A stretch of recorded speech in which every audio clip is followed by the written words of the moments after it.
국민 여러분, 안녕하세요. 여기는 대한민국 대표 정치 전문 플랫폼 한국정치TV입니다. 국민의힘 7.23 전당대회 당대표 경선에 출마한 한동훈 후보는 7월 3일 국민일보와 인터뷰를 가졌습니다. 이 인터뷰에서 한동훈 후보는 윤석열 대통령과의 관계에 대해서 윤 대통령과 나는 목표가 완전히 같다. 목표가 같은 사람끼리 신뢰가 없을 수 있겠나? 라고 말했습니다. 다음은 한동훈 후보와 국민일보의 인터뷰 내용을 발췌해서 독자들이 알기 쉽게 정리한 것입니다.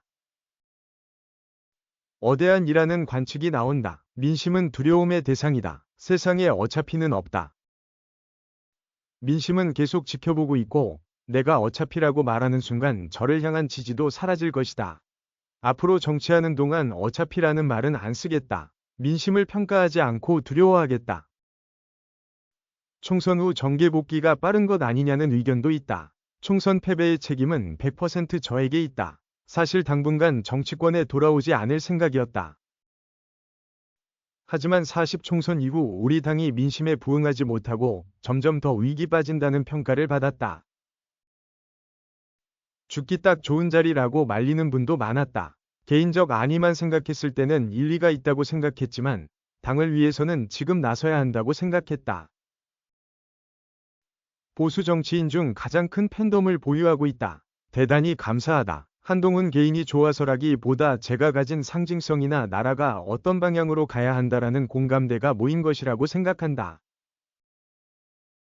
원내 당대표 한계론에 대한 생각은 오히려 원내 당대표가 있었을 때 좋은 성과만 났는지 묻고 싶다. 108명밖에 없는 원내만으로 정치 현안을 풀어나가기 쉽지 않다.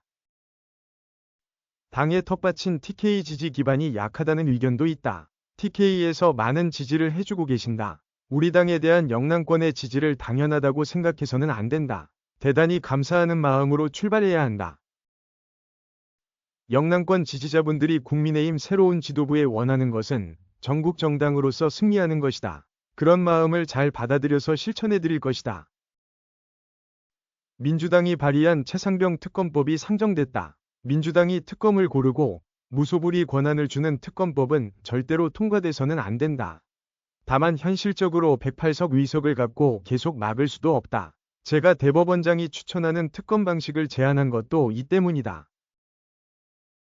거야 독주에는 어떻게 대응할 건가? 소수 여당이 됐다고 해서 의기소침하고 패배감에 빠질 문제는 아니다. 우리가 전국을 주도하기 위해서는 더더욱 민심과 같은 방향에 서야 한다. 이런 상황을 가장 절실하게 보고 있는 후보는 저라고 생각한다. 당대표가 되면 윤석열 대통령과 관계는 어떻게 할 것인가? 내 목표는 윤석열 정부를 끝까지 성공시키고 그 과정에서 대한민국의 미래를 제시하는 것이다. 목표가 완전히 같은 사람끼리 신뢰가 없을 수 있겠나?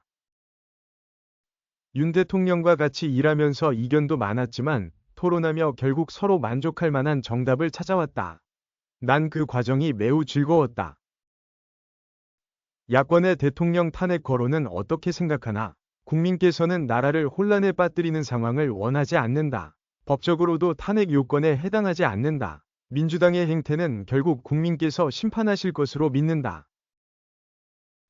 대권에 도전할 것인가? 꼭 언제 뭘 해야 한다는 건 없다. 나중 일은 나중에 생각하겠다. 현재 그렇게 중요한 목표는 아니다. 한국정치TV는 국내 최초로 탄생한 중립적, 객관적, 과학적, 불편부당한 독립 정치 미디어입니다.